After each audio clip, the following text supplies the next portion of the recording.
Estamos.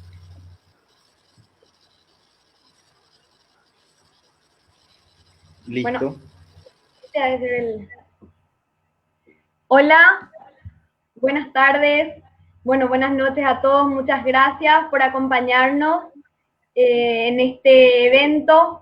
Es el primer encuentro del ciclo de charlas que estamos organizando desde la CEPI, la Sociedad de Economía Política del Paraguay, por los 10 años.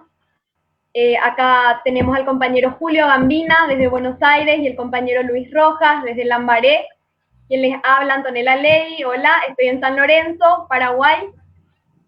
Antes que nada, compartirles un poco el nombre de este ciclo de charlas que vamos a llevar adelante, que estamos iniciando hoy por los 10 años de la CEPI. Se llama Crisis Capitalista, una mirada desde la economía política, análisis de la última década. Y el panel de hoy se llama Avances, Retrocesos y Desafíos desde nuestra América. Bueno, quisiera un poquito, antes de pasar al compartir con los compas, hablar un poco de qué es la CEPI. La CEPI es una organización que tiene como objetivo principal debatir, promover el debate y también el compartir de visiones y propuestas sobre las transformaciones que vive el país desde la perspectiva de la economía política, un poco parafraseando al compañero Luis Rojas, con lo que él nos compartió sobre el objetivo de la CEPI hace 10 años, en la primera presentación el 22 de junio del 2010. Un poquito ese es el objetivo, se mantiene, con hechos tratamos de demostrar que se mantiene ese objetivo de promover el debate y compartir visiones sobre las transformaciones del país desde esta perspectiva. Bueno, ahora un poquito presentarles a Julio. Julio es presidente del Instituto de Investigaciones Sociales y Políticas, también miembro de la CEPLA, la Sociedad de Economía Política de América Latina, y a Luis, compañero que es miembro de la Junta Directiva de la Sociedad de Economía Política del Paraguay y además es miembro de la CEPLA, como dijimos, Sociedad de Economía Política de América Latina. Bueno, ahora un poquito agradecer un minuto a socios fundadores de la CEPI que siguen estando después de 10 años, a Sara Cebaco, Luis Rojas, Lila Molinier y Aníbal Amado especialmente, que siguen hasta hoy en estos 10 años, y bueno, especialmente Aníbal, que hace un poco que la CEPI tenga un brazo en el este del país. Él, estando en Ciudad del Este, contribuye con eso. Y bueno, un poquito ahora, rapidísimo hablar de la dinámica del evento. Vamos a tener más o menos un tercio del tiempo del evento para los compañeros, para el compartir con Julio y Luis, el compartir inicial, y después pensamos este evento como unos 2 tercios para reflexiones y aportes, también preguntas, en fin, intercambios con el público. Bueno, le paso la palabra a Julio, que empieza un poco con el contexto de América Latina durante los últimos 10 años, y después nos acompaña Luis con el contexto de Paraguay en el mismo periodo. Gracias. Bueno, muy buenas noches, compañeras, compañeros. Un gran gusto, un gran saludo a la CEPI, que cumple 10 años, y hemos sido parte de esa fundación porque la CEPI surgió al impulso de la CEPLA, la Sociedad Latinoamericana y Caribeña de Economía Política y Pensamiento Crítico. Incluso yo diría, no es una sociedad de economistas, es un agrupamiento, es una articulación, es una iniciativa política de intelectuales para pensar el mundo desde América Latina, para pensar América Latina en el mundo, pero para pensarlo críticamente. Y pensarlo críticamente es acompañar la lucha del movimiento popular. Por eso la CEPLA surgió no como un ámbito académico para desarrollar debate teórico, sino para vincularnos con los movimientos populares. Y yo quiero decir que este debate hoy es en adhesión a esa marcha que se está haciendo en este momento en Asunción y en varios lugares de Paraguay, y nuestra forma de participar en el debate crítico de la reforma del Estado que impulsa el gobierno paraguayo actualmente es este debate que estamos haciendo ahora. Porque la movilización y la lucha, la resistencia es en la calle, pero también es en el plano de las ideas. Y esto es lo que reivindicamos. Y en este tiempo histórico, que la CEPI cumpla 10 años, es un tema de logro. Y me alegro mucho que recuerdes a los compañeros, compañeras fundadoras, porque cuando empezamos esta historia éramos un grupo muy reducido, muy entusiasmados con lo que pasaba en Paraguay, muy entusiasmados con lo que pasaba en buena parte de nuestra América. Digamos que había una dinámica de movimiento popular desplegando iniciativa política, movilizaciones callejeras, pero muchas ideas. Ustedes piensen 2010. En el 2010 en América Latina se estaba construyendo una integración de carácter alternativa. Ahí, por ejemplo, entre otros temas, está desplegándose la UNASUR y se está dejando de lado la OEA. Piensen en el 2010 y piensen ahora en el 2020. Más allá de la UNASUR se construye la CELAC. Primera vez que en la historia de nuestra América se constituye una articulación política, institucional, de todos los gobiernos de la región sin Estados Unidos y Canadá. Primera vez. Nuestra América unida. Claro, ahí estaba Venezuela y Colombia. Todos saben las diferencias políticas enormes entre Venezuela y Colombia. Digamos, gobiernos de derecha o con orientación a la derecha y gobiernos con orientación a la izquierda. Y sobre todo Cuba, adentro de la CELAC. Y yo pienso en estos 10 años y digo, qué maravilla. El 2013 fue el mejor año de la CELAC. ¿Saben quién presidió la CELAC en el 2013? Cuba. Y bueno, pensemos hoy en el 2020, en tiempos de pandemia y de preocupación tremenda. En América Latina, la pandemia hoy es el epicentro. Y el epicentro significa que América Latina y el Caribe están recibiendo los principales problemas en materia de infectados y de muertos. No es el caso de Paraguay, es verdad.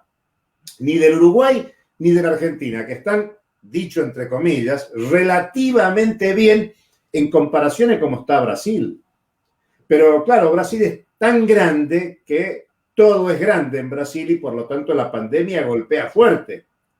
Pero Perú no es grande y Perú es el séptimo país más castigado del mundo. De 188 países, ahí está Perú y en un descalabro muy grande. También está México entre los más afectados. Y México, claro, es también grande como Brasil, pero está Chile, que no es tan grande y está muy afectado. Y está Colombia. O sea, América Latina, ante esta situación, lo que hay que ver es que en medio de la pandemia, cuando el mundo tendría que estar cooperando para enfrentar la pandemia, la única cooperación que hay en el mundo viene de Cuba. Fíjense, uno de los países recientemente más afectados fue Italia. Bueno, ahora están levantando el aislamiento, las medidas de confinamiento, no solo en lo económico, sino en lo social. Y acaban de despedir, pero con mucho éxito, a la delegación de médicos, enfermeros, trabajadores de la salud cubanos que estuvieron en tarea solidaria en Italia. Acá en Argentina, en mi país, hubo un intento de venir, pero hubo una ofensiva muy fuerte de la derecha que no vinieran los espías cubanos, que no vinieran a traer la ideología del comunismo. Y estamos hablando de pandemia, problemas de poblaciones, y todos sabemos que además las misiones de salud cubanas se introducen en los territorios de la pobreza, donde los profesionales de la salud de los países de origen no se meten. ¿Por qué comento esto? Porque qué interesante es pensar el 2010, 2011, 2012, 2013, los primeros años, de desarrollo de la CEPI para pensar que teníamos un movimiento popular que estaba en una fase de creatividad enorme. En el 2010 se discutió la nueva arquitectura financiera de América Latina. Pensemos, la Argentina hoy está negociando con los fondos financieros internacionales por una deuda impagable, odiosa, ilegítima, ilegal, con un Fondo Monetario Internacional que desembolsó 41.500 millones de dólares, y en el mismo tiempo que desembolsó eso, la clase dominante de la Argentina fugó más dinero que el que trajo el Fondo Monetario a la Argentina. Una estafa gigantesca. Pero hablo de Argentina porque estoy hablando desde acá. Pero no es distinto el problema del endeudamiento público externo de todos los países de la región. Por eso, qué distinto que era el 2010 con los pueblos a la ofensiva. Con Venezuela, que en el 2004, diciembre del 2004, había planteado que el capitalismo no traía soluciones para los pueblos. Diciembre del 2004. Estamos ahora en junio del 2020 y miremos lo que hay desde diciembre del 2004 hasta ahora. Más desigualdad, más pobreza, más miseria. La OIT está diciendo, producto de la pandemia, pero ¿desde dónde veníamos? Que si terminamos el 2019 con 190 millones de trabajadores desocupados, vamos a terminar el 2020 con una cifra muy superior, en torno de los 250 millones de desempleados en todo el mundo. Cuando Hugo Chávez decía el capitalismo no tiene solución, la solución es el socialismo, era una verdad que estaba asumida por movimiento popular que construía. 5 años después, en el 2010, en enero, desde Bolivia escuchamos que el horizonte podía ser el socialismo comunitario. Se volvía a hablar de socialismo y por lo tanto Cuba, aislada, bloqueada por un bloqueo genocida, ya a esta altura casi equivalente a los 60 años, un poquito menos, los 60 años de la Revolución Cubana, mostraba cómo Cuba se rodeaba de otra perspectiva y nos mostraba el 2010 una América Latina con movimientos populares que habían generado una resistencia que permitía ser creativos, discutir nueva arquitectura financiera, un programa de soberanía energética para toda la región, un programa de soberanía alimentaria, una categoría creada por el movimiento campesino, que tiene plena y absoluta vigencia en nuestro tiempo. América Latina hace 10 años es el epicentro de una creatividad popular inmensa que hace que muchos de nosotros, profesores de economía política, analistas de la realidad, intelectuales vinculados a movimientos sindicales, campesinos, populares, territoriales, digamos, bueno, vamos a agruparnos en la CEPLA, y desde ahí surgió la idea de los capítulos nacionales, por eso la CEPI, para vincularnos con el movimiento popular y ser parte de esta creatividad, de este desarrollo importante. Pero bueno, claro, no estamos solos, esto es un fenómeno de lucha de clases, de los que dominan y los dominados empezaron a tomar posiciones.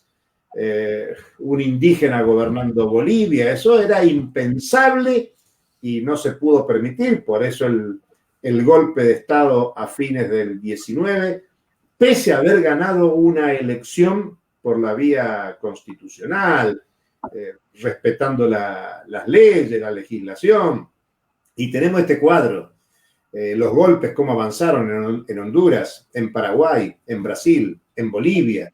Y claro, yo cuando estamos en reuniones de movimientos o dando clase para entender lo que pasa en Argentina, digo, miren el mapa, ahí atrás hay un mapa y se puede ver a la Argentina rodeada por gobiernos de derecha en Chile, muy bien, ahí están, ahí se puede ver el mapa, Chile a la derecha, Bolivia a la derecha, Paraguay a la derecha, Brasil a la derecha, Uruguay a la derecha. Digamos, es para ponernos a pensar seriamente esta situación. Yo termino esta introducción, después podemos volver, repetir, para darle agilidad y rapidez a la reunión.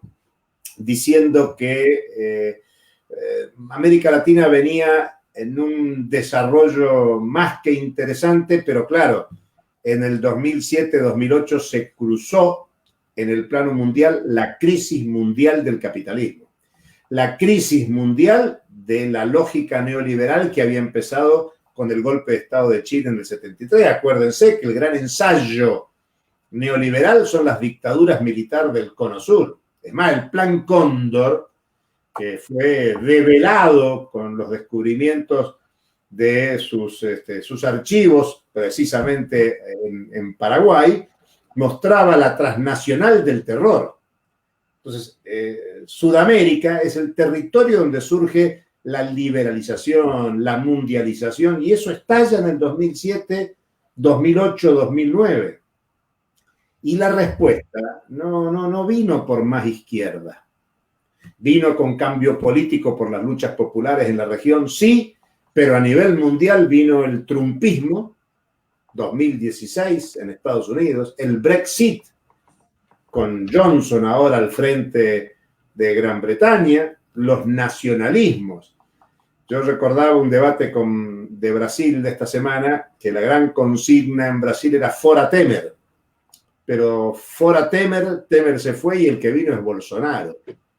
Más de 50 millones de votos por un dirigente como Bolsonaro.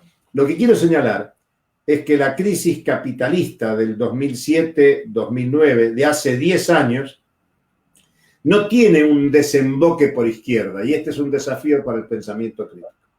Para analizar críticamente lo que pasa en el capitalismo contemporáneo realmente, para entender lo que ocurre. Porque podemos tener mucha razón, pero no alcanza con tener razón. Hay que ganar el corazón de nuestro pueblo, hay que ganar la conciencia de nuestro pueblo. Y por lo tanto hay que estudiar muy a fondo el capitalismo de época para encontrar las formas para poder confrontar con esta dinámica. Por eso, en este momento nos está atacando la pandemia, sí, pero en el marco de una crisis capitalista que venía de arrastre, que viene de 10 años, con una ofensiva ideológica muy fuerte de las clases dominantes, lo que se llama la derecha. Y esa derecha ha ganado incluso con votos, porque hasta ganan elecciones. Entonces hay procesos de golpe, hay procesos de nuevas formas de golpe, hay procesos antidemocráticos, pero también convengamos que hay procesos de consenso de la población. Y eso exige de nuestra parte más pensamiento, más movilización, más organización, y por eso estos debates son muy útiles y ayudan a discutir entre nosotros, y me parece muy bueno que estemos debatiendo al mismo tiempo que el pueblo de Paraguay está movilizado en las calles. Por ahora, hasta ahí. Genial, muchísimas gracias, Julio, por este inicio del compartir. Y bueno, muchísimas gracias también a los compañeros y compañeras que nos están siguiendo, a los que estuvieron, a los que no, en la importante movilización a la cual fuimos llamados hoy, el pueblo paraguayo. Qué importante hablar hoy cuando el gobierno está proponiendo reformas estructurales en medio de este contexto de pandemia, cuando ninguno de nosotros puede libremente salir a las calles, estar unos al lado de otros, movilizarnos, cuando muchas veces solo es posible movilizarse como lo hicimos hoy, desde autos o a distancia. Muchas gracias por eso a los compañeros, ¿no? Qué importante pensar en cómo no nos callamos, en cómo no nos callamos. Bueno, le paso la palabra a Luis, y gracias, Julio, de nuevo. Bueno, buenas noches, compañeras, compañeros. Antonella, Julio, muchas gracias por compartir este espacio. Realmente importante conversar, encontrarnos, discutir en un día de movilización, de manifestación de sectores populares en Paraguay. Y como decía Julio, la lucha se da en diversos frentes y hay que estar en esos diversos frentes, ¿verdad? En la academia, en la calle, en la lucha política, en la lucha económica, en la lucha cultural, en la lucha territorial, en los diferentes frentes en los que participamos por la complejidad de la lucha justamente, la multidimensionalidad. Este evento por los 10 años de la CEPI es una alegría poder compartirlo con Julio en representación de la CEPLA. La CEPLA, de la cual la CEPI forma parte, ha sido fundamental para el nacimiento de la CEPI hace 10 años, ¿verdad? Han sido encuentros, diálogos, debates que hemos tenido con los compañeros, con Julio, con Antonio Elías, con Marcelo, con Reinaldo, varios compañeros y compañeras de la CEPLA que nos han motivado y bueno, han conspirado a nuestro favor en aquel momento algunas circunstancias y permitieron que la CEPI hoy cumpla 10 años, ¿verdad? Lo cual no es, en sí mismo ya es un logro importante, significativo, en un país como Paraguay donde es difícil consolidar procesos críticos y más en el ámbito de la economía política. Pero bueno, estamos en este proceso y hemos avanzado felizmente, ¿verdad? Voy a referirme un poquito al caso paraguayo en este momento de este momento actual, marcado por varios elementos, ¿verdad? La crisis mundial, la crisis económica que no se ha ido, que se ha profundizado y que bueno, golpea de diferentes maneras a Paraguay y a los demás países del mundo y de América Latina. Esa crisis está instalada, no resuelta. Y bueno, sigue teniendo consecuencias muy graves en la población. Y a esta crisis se ha sumado en el contexto actual la pandemia, ¿verdad? El coronavirus y bueno, todo lo que ha traído esto en términos de aislamiento social, de políticas de cuarentena, de políticas en el ámbito de la salud, en el tema del empleo. Bueno, una cantidad de impactos que han agravado ya la situación social de la población en nuestros países, ¿verdad? Que han hecho sufrir más los sufrimientos que venimos arrastrando como sociedades. Y bueno, esta coyuntura actual también está marcada un poco por gobiernos mayormente conservadores. En el caso paraguayo, al menos, la crisis mundial más la pandemia se suma a un gobierno de derecha, claramente del Partido Colorado, que bueno, complejiza mucho más el escenario para los sectores populares y las tareas que tiene que impulsar. En esta difícil coyuntura es que celebramos estos 10 años de la Sociedad de Economía Política del Paraguay y celebramos compartiendo con compañeros y compañeras en una mirada retrospectiva, ¿verdad? En una mirada de corto plazo, o sea, una mirada de los últimos 10 años de la última década. Sabemos que los cambios muchas veces llevan décadas, llevan siglos, pero mirar los últimos 10 años también es muy útil y nos trae muchas enseñanzas como Julio nos adelantaba recién. Entonces yo me retrotraigo 10 años. Voy a ver si no me gana el tiempo. Voy a tratar de ser veloz porque hay mucho que decir. Hace 10 años el contexto era de crisis económica mundial, igual que hoy. El 2008, Julio nos decía, la crisis en los Estados Unidos, hipotecaria, caída de Lehman Brothers, ese contexto de crisis mundial que se traslada posteriormente el epicentro a la Unión Europea con la crisis fiscal en Grecia, en España, en Irlanda, en Italia, una crisis de endeudamiento muy grave. Y bueno, ese escenario de crisis golpea lógicamente América Latina también, de diferentes maneras, ¿verdad? Aquel contexto del 2010, cuando nace la CEPI, era un contexto político de gobiernos progresistas en la mayoría de los países de América Latina, ¿verdad? No en todos, pero era la ola progresista a nivel continental. Y en Paraguay teníamos al gobierno de Lugo, el gobierno de Lugo que había ganado la elección del 2008.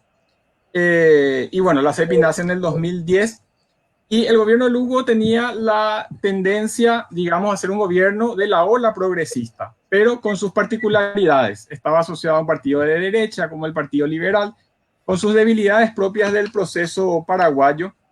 Y en ese contexto, del Lugo presidente, esa experiencia aparece o se desata con mucha fuerza la crisis mundial en septiembre del 2008, la quiebra de Lehman Brothers. Lugo había asumido en agosto del 2008, y eso generó una arremetida de la derecha política, empresarial, mediática muy fuerte en esa coyuntura. Lugo era un gobierno nuevo en ese momento, y la derecha arremete con mucha fuerza. Crisis, necesidad de no implementar reformas de ningún tipo, ni reforma tributaria, ni reforma agraria, sino generar el famoso plan anticrisis desde el gobierno, que empiece a endeudarse el gobierno, invertir en obras públicas, generar líneas de préstamos para el sector empresarial por ese escenario de crisis. Entonces, el gobierno de Lugo en ese momento, por su debilidad propia, digamos, de su composición propia, sintió aquella arremetida de la derecha política y empresarial en Paraguay y generó eso, un plan anticrisis. Un plan anticrisis, podemos decir, de características entre keynesianas y neoliberales. O sea, endeudamiento y obras públicas y transferencias monetarias y líneas de préstamo. Eso marcó un poco aquellos años de los primeros años del gobierno Lugo, cuando la CEPI se va a conformar. Y también una consecuencia de esto fue la desmovilización de gran parte del movimiento popular y social paraguayo, porque el gobierno Lugo tenía cercanía con sectores de izquierda o con movimientos sociales, y la arremetida de la derecha obligaba al movimiento popular a no presionar al gobierno, en cierta manera a sostener al gobierno en lo que en la práctica llevó a una desmovilización de la lucha popular por la presión que había en ese momento sobre el gobierno de Lugo. En perspectiva histórica vemos que eso es un error. La desmovilización popular, tratando de sostener un proceso, no genera precisamente un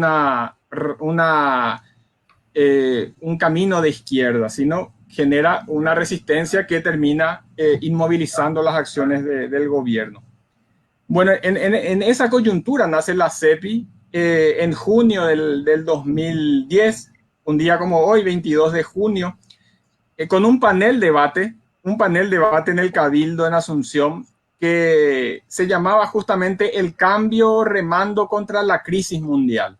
O sea, era el cambio de América Latina, el cambio en Paraguay, todo eso contra la crisis económica mundial y la reacción de las derechas en América Latina y en Paraguay a partir de ese contexto de crisis.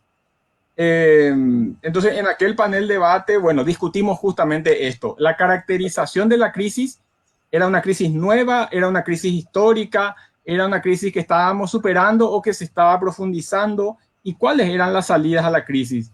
Las salidas por derecha de tipo neoliberal, las salidas keynesianas y las posibles salidas por fuera del modelo capitalista a partir de análisis marxistas.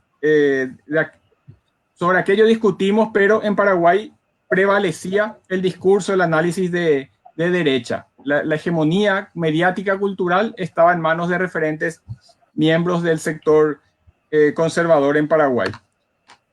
Posteriormente vino el juicio político a Lugo. Doy saltos rápidos, ¿verdad? En el 2012, 2 años después, coincidentemente, el 22 de junio del 2012, la CEPI nace el 22 de junio del 2010. O sea, 2 años después exactamente es el juicio político que derroca a Lugo, la masacre de Curuguatú, toda esa dinámica. Y ahí se cierra ese pequeño ciclo progresista en Paraguay. Aparece el nuevo gobierno de facto, digamos, de Federico Franco, del Partido Liberal, y la agenda de derecha es muy veloz, muy rápida. Federico Franco deja de lado las políticas, digamos, las pocas políticas, digamos, que tenían un sentido social del gobierno de Lugo, y empieza a aplicar, como si hubiese sido un gobierno electo por el pueblo, una agenda de cambios vertiginosamente. A veces, Julio, nosotros desde la izquierda es como timoratos, despacito, vamos nomás sin golpear mucho. Viene la derecha y es un ferrocarril que te aplasta y te atropella todo en el camino. Y eso fue Federico Franco, empieza a emitir bonos soberanos, endeudamiento. Fue el primer gobierno que emite bonos soberanos en Paraguay. Anteriormente solamente la deuda era a través de préstamos, ¿verdad? De préstamos internacionales. Franco ahí en pocos meses habilita el tema de los bonos y empieza a emitir. La biotecnología, la cuestión de las semillas transgénicas hace una cuestión muy acelerada de habilitar nuevas variedades de semillas, etcétera, entre muchas otras cosas. Y ahí nomás ya a la vuelta de la esquina viene elecciones en el 2013 y resulta electo Cartes, ¿verdad? Resulta electo Cartes, que era el regreso del Partido Colorado luego de ese esa pequeña vacaciones políticas en Paraguay, esa pequeña interrupción del 2008 al 2012 y retoma los 61 años del Partido Colorado, vuelven al poder de la mano de Horacio Cartes. En esa elección el Frente Guazú, digamos el grupo de Lugo, queda como una pequeña bancada, digamos, dentro del Congreso con una cantidad pequeña, digamos, de 5 senadores y los espacios, digamos, para los sectores de izquierda quedan mucho más reducidos en el ámbito institucional. Cartes viene con una agenda de profundización radical del extractivismo y de medidas neoliberales. Fueron 5 años de una agenda de derecha muy fuerte, con mucho impulso, y en esos años se hizo una reforma tributaria conservadora. Se recordarán a muchos aquí que se aprobó el IRAGRO y el IVA agropecuario para que no se apruebe el satanizado impuesto a la exportación de soja. Eso fue en el 2013. Se aprobó la ley de responsabilidad fiscal, que era una ley para evitar el crecimiento del gasto público, para poner techo al gasto público. Se aprobó la ley de alianza público-privada con Cartes, una ley para concesionar, para entregar empresas públicas, rutas, infraestructura al capital privado. Se aprobó también en el gobierno Cartes la ley de seguridad a las inversiones. La ley de seguridad a las inversiones es una ley que congela los tributos a las empresas, aunque posteriormente hayan cambios de impuestos hacia las empresas. Si esa empresa ya está instalada, los cambios tributarios ya no le afectan por 10 años. Otra ley del gobierno Cartes. Y bueno, todo el apoyo a la inversión extranjera, la maquila, el agronegocio y un aceleradísimo proceso de endeudamiento. Cuando Cartes asume, la deuda externa eran 3.000 millones de dólares. Cuando Cartes se va en el 2018, la deuda se duplicó. Eran casi 6.500 millones en esos 5 años de gobierno. Otro elemento grave de esa coyuntura fue que con Cartes creció mucho la narcopolítica, el vínculo entre política y narcotráfico y negocios ilegales. Antonella, no vi eso. Ya. Tengo todavía mucho aire. La cuestión criminal, esta otra vía del capitalismo, el capitalismo ilegal de mafias, bueno, es algo que creció mucho en la última década, ¿verdad? Pero a Cartes siempre se lo asoció con ese sector. Y un dato no menor también, la concentración de medios de comunicación, que ya era enorme, que ya era totalmente de derecha, se agudizó más durante estos años de Cartes. El propio Horacio Cartes, presidente, y su grupo empresarial compraron 7, 8 medios de comunicación en aquellos años, ¿verdad? Entonces, el abanico de medios quedó concentrado en el grupo Cartes, el grupo Bierzi y el grupo Sucolillo, fundamentalmente, 3 sectores empresariales de Paraguay. Un dato no menor, muy interesante, el periodo de Cartes fue un periodo de lucha social y política, movimiento popular, movilización, al contrario un poco del periodo de Lugo, que hubo mayor desmovilización. En el periodo de Cartes hubo mucha lucha por la tierra, varios casos muy simbólicos en Paraguay. Guajorú, por ejemplo, es un asentamiento campesino que se recuperó desde la lucha campesina en estos años, contra la sojización, contra las fumigaciones, lucha de los campesinos endeudados también muy fuerte durante el gobierno de Cartes. lucha de los bañadenses por la tierra de los bañados frente a los proyectos inmobiliarios y de infraestructura. Hubo huelgas, 2 huelgas generales durante el gobierno de Cartes. El Congreso Democrático del Pueblo también se articuló y generó varias movilizaciones durante el gobierno Cartes. La movilización estudiantil echó al rector de la UNA y echó a la ministra de Educación en el 2015. Y la movilización estudiantil en la calle, los presos de Curuguatú, los presos por la masacre, acusados por la muerte de los policías, recibieron la solidaridad y la lucha de las organizaciones sociales en una larga lucha judicial de 6, 7 años más o menos. Se consiguió la libertad de los campesinos acusados, ¿verdad? En aquella cuestión. Fue una victoria del movimiento popular y la ciudadanía organizada.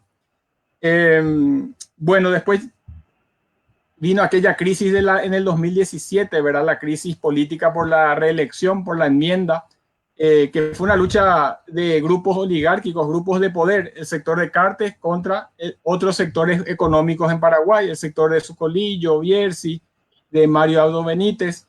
Bueno, esa lucha la perdió Cartes, no logró modificar la Constitución Nacional. También esa lucha por la enmienda golpeó al progresismo en Paraguay, porque el grupo de Lugo estaba apoyando la enmienda, y eso fue una crisis política muy, muy fuerte que bueno, desgastó mucho también a los sectores progresistas en Paraguay. Y después vino el 2018, elecciones donde increíblemente el Partido Colorado renueva en las urnas su poder político. Mario Abdo Benítez, hijo de la dictadura astronista, heredero, digamos, de esa mafia política económica, es electo presidente y da continuidad al modelo económico, da una continuidad fundamentalmente a lo que venía haciendo Cartes. Sigue la política de endeudamiento. Por un lado, genera Mario Abdo con su hermano Benigno López, ministro de Hacienda, una reforma tributaria conservadora. En Paraguay hace falta una reforma tributaria hace años, ¿verdad? Para recaudar más y mejor de los sectores que más dinero ganan. Y hacen una reforma tributaria el año pasado, que es cambiar algo para no cambiar nada. O sea que el impacto de eso va a ser mínimo. Después Mario Abdo hizo un acta con Brasil, con Bolsonaro, sobre la cesión de energía de Itaipú, lo que se conoció acá como el acta entreguista, un acta totalmente favorable al Brasil, ¿verdad? Que daba la energía paraguaya por muy poco, a cambio de muy poco. Eso tuvo respuesta de la ciudadanía y las organizaciones sociales. Aquello se logró parar, se logró rechazar. Y después, bueno, llegamos al 2020, el escenario ya que comentamos, ¿verdad? De la pandemia, de la crisis económica agravada. Este año se prevé un crecimiento negativo del 3%, menos 3% probablemente. El año pasado ya fue malo. En Paraguay el crecimiento del año pasado fue 0%. Y la derecha política y económica tiene iniciativa. Y en la pandemia y en la coyuntura de crisis genera una propuesta de reforma del Estado. Y reforma del Estado es achicamiento del Estado, es recortes, es, bueno, con el discurso de la lucha contra la corrupción, los privilegios en el sector público, es una cuestión de achicar el Estado en un país donde se necesita más Estado en salud, en educación, en política de tierra, de reforma agraria, del empleo, etcétera. Y bueno, ahí estamos hoy, movilización. Tenemos movilización en este día, rechazo a este plan, pero nos falta sumar al rechazo el programa, la propuesta, la alternativa, la salida. Y bueno, quizá avancemos alguna idea en este debate, compañera. Gracias. Genial, muchas gracias, Luis, muchas gracias. Y qué importante realmente sentarnos, estar juntos acá y debatir sobre propuestas, qué queremos exigir, cómo. Bueno, ahora quiero pasar un rato a la ronda, digamos, de reflexiones, un poco intercambios. También un poco ver las preguntas que puedan estar surgiendo en nuestro video de Facebook. Les pido que por favor me den un minuto. Voy a estar acá controlando. Un segundo.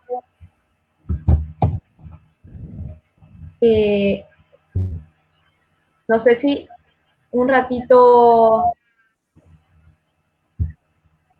vemos.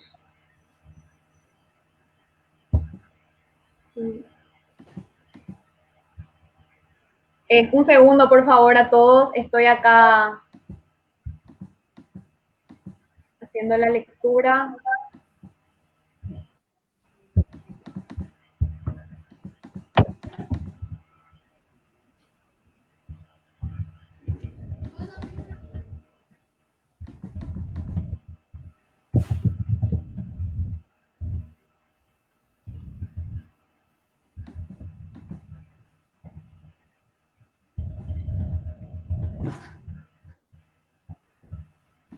Un ratito que nos está cargando mi página de comentarios. Acá yo estoy mirando leí acá. Una pregunta. Leí Yo una estoy un pregunta. poquito... Ah, sí, yo todavía no... Mirta Maldonado preguntaba si la pospandemia se va a caracterizar por la uberización del trabajo. Y definitivamente sí, el trabajo, no sé, Julio, si vos querés responder un poco de eso. Contestá vos, Pero, yo acabo de mirar las preguntas más que interesantes y bueno, metámonos para polemizar y a debatir. Dale. Pero el trabajo está en el centro de la crisis. El trabajo está en el centro de la crisis. El capital, además de explotar a los trabajadores, los excluye, los sustituye por máquinas, por la automatización de los procesos productivos. El trabajo, sin dudas, que va a sufrir mucho y viene sufriendo mucho los trabajadores, ¿verdad? Con la crisis capitalista. Son instrumentalizados, son descartables para el capital y bueno, no son considerados sujetos sociales, personas que tienen derechos, que tienen necesidades, sino cuando hacen falta en los procesos de acumulación ahí están y cuando no hacen falta forman parte de los desempleados, subempleados, excluidos. Y bueno, eso posiblemente en la pospandemia se agudice, se complejice aún más, ¿verdad? Por la situación en la que estamos y los propios límites del capitalismo y las políticas públicas de los estados que refuerzan el mismo modelo, no generan salidas alternativas para proteger a los trabajadores, a las trabajadoras y bueno, estamos en camino a una crisis económica y social agravada probablemente. A ver, yo lo que diría, primero, qué lindo leer ahí a compañeras y compañeros muy, muy queridos. Amado, un gran abrazo. Najib, Mirta, Aleli, desde Brasil escriben. La verdad, felicitaciones compañeros de la CEPI por haber hecho esto. Realmente, ya en sí mismo leerlo vale la pena. Yo diría que lo que estamos intentando agrupar varias de las preguntas que se han planteado ahí en el panel. La ofensiva del capital contra el trabajo está con todo.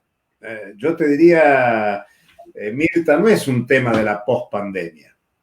Yo no sé, ustedes conocerán mejor que yo la situación de Paraguay, pero nosotros acá en la Argentina, yo ahora trabajo mucho más que antes. Porque hoy doy clases desde mi casa, que es comodísimo estar en casa dando clases. Qué cómodo, estás permanentemente dando clases. Hay que preparar clases y subirlas a las plataformas, hay que generar videos, hay que hacer animaciones en los videos, porque además hay que ser atractivo. No podés hacer un PowerPoint tradicional, sino un PowerPoint con animaciones. Tenés que ponerte a estudiar, tenés que ver tutoriales. ¿Cómo se hace un PowerPoint con animación? ¿Cómo se sube a YouTube? Para que desde YouTube piques el enlace y mandes el enlace y después los estudiantes no tienen conexión a internet, no tienen computadora. Digamos que ni hablar de la discriminación contra la mujer. Las compañeras docentes universitarias tienen que dar clase al mismo tiempo que cocinan, lavan la ropa, cuidan las tareas. Si son mamás, tienen que ayudar con las tareas de los chicos. No hay división en el hogar. Yo antes iba a trabajar a la facultad y entraba a un aula a dar clase. Ahora la clase la doy en la cocina. Si tengo un escritorio, ustedes ven, acá tengo un escritorio, eso no es un afiche lo que está atrás, es la biblioteca, real, es de verdad. La pueden tocar si quieren. Pero es una invasión. El teletrabajo, el home office, es otro trabajo. Esto le viene bien a las patronales para sacarse costos de encima. Miren, muchos de nosotros hemos estudiado el capital, la acumulación originaria del capital. Ahí Marx empieza en el capítulo 24 señalando que para que nazca el capitalismo lo que hubo que hacer es desposeer a la persona de sus medios de producción, desposeerlo de la tierra, desposeerlo de los medios de producción, y por eso habla del obrero libre. El obrero libre es una persona desposesionada, pero resulta que ahora, para yo poder trabajar, tengo que tener una computadora adecuada para que pueda recibir esta plataforma. ¿Ustedes creen que cualquiera puede entrar en esta plataforma? No. Tengo que tener conexión a internet. ¿Cuánto cuesta la conexión a internet? Tengo que tener electricidad, tengo que pagar luz. Miren, yo acá les mostraría, yo monté casi un estudio, porque como estoy haciendo permanentemente videoconferencias, ven ahí atrás hay una luz, aquí al costado hay una luz, acá arriba hay otra luz. Tuve que montar como un set, y eso cuesta, y no lo paga nadie. Por lo tanto, no es post-pandemia, Mirta, ya está el tema. Es más, los confinamientos, los aislamientos preventivos obligatorios, como hay en la Argentina y ustedes en varios países, hay trabajos esenciales y trabajos no esenciales. ¿Cuál es uno de los trabajos esenciales? Los repartidores. Esos muchachos, chicas que andan en bicicletas, caminando, en moto, que se cargan la mochila atrás, mochila que tiene que pagarla el propio trabajador, que no tiene legislación social. Es un proceso de superexplotación. Lo que está ocurriendo es que se está desmantelando el estado de bienestar. El estado de bienestar que se construyó producto de la ofensiva del trabajo contra el capital. La situación de bipolaridad del sistema mundial, socialismo-capitalismo, permitió que el capitalismo en la crisis del 30 se pusiera a la defensiva, porque los trabajadores estaban queriendo imitar a la Revolución Rusa, a la Unión Soviética, y por lo tanto lo que el capitalismo tuvo que hacer es conceder derechos para seguir manteniendo una cuota de ganancia. Tuvo que repartir, por eso, vacaciones pagas, seguridad social. Ahora, eso entró en crisis en los 70 y la respuesta ya no fue defensiva, fue ofensiva. Terrorismo de Estado en Sudamérica. Y cuando vieron que acá funcionó, porque acá funcionó, lo aplicaron en Gran Bretaña y en Estados Unidos con Thatcher y con Reagan.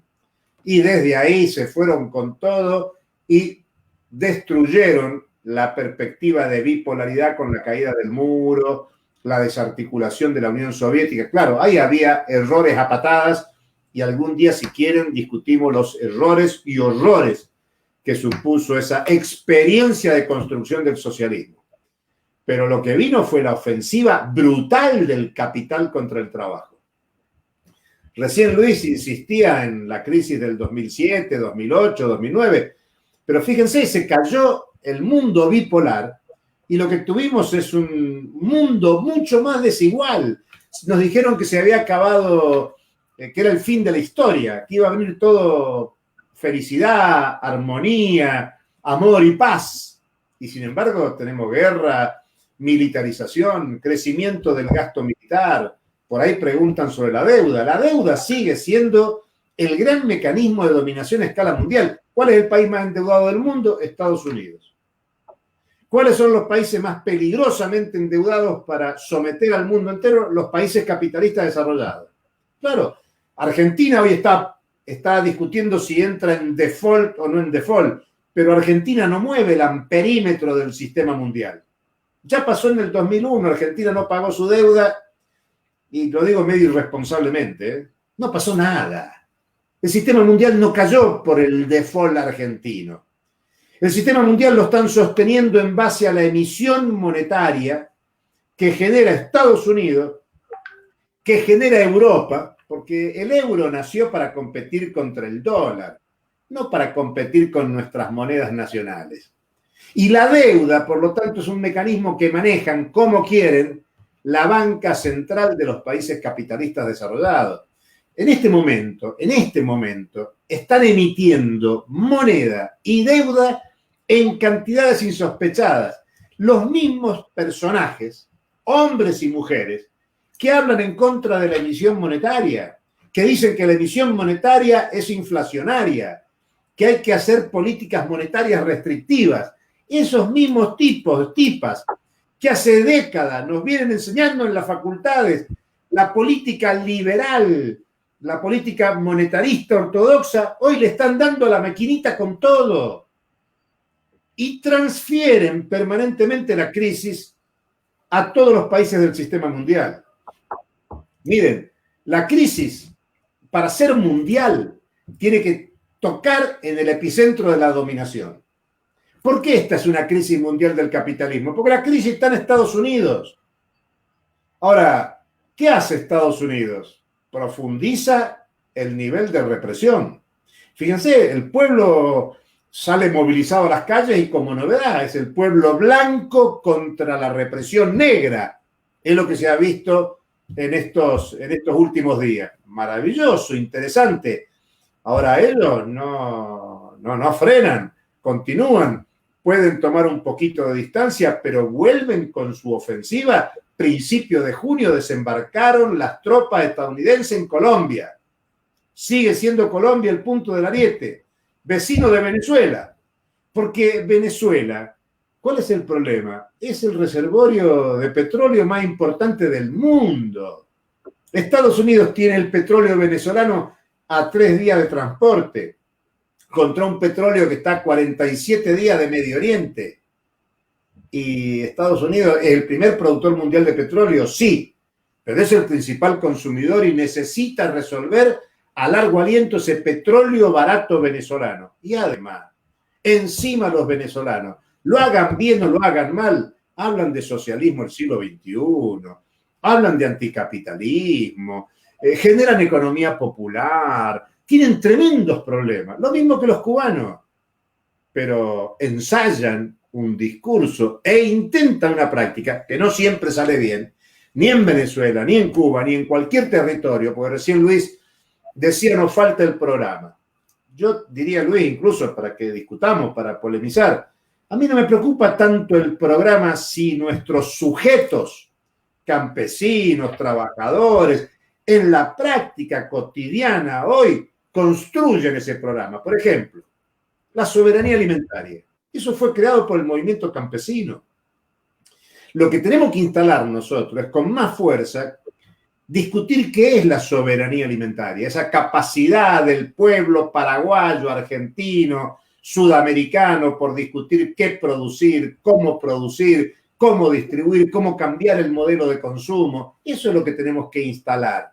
El programa sale solo cuando el pueblo lo pone como reivindicación propia y los trabajadores, las organizaciones sindicales, tienen que discutir sobre todo mucho ideológicamente, porque por la pregunta de Mirta, hay muchas trabajadoras y trabajadores que dicen, qué bueno trabajar desde mi casa, es más cómodo.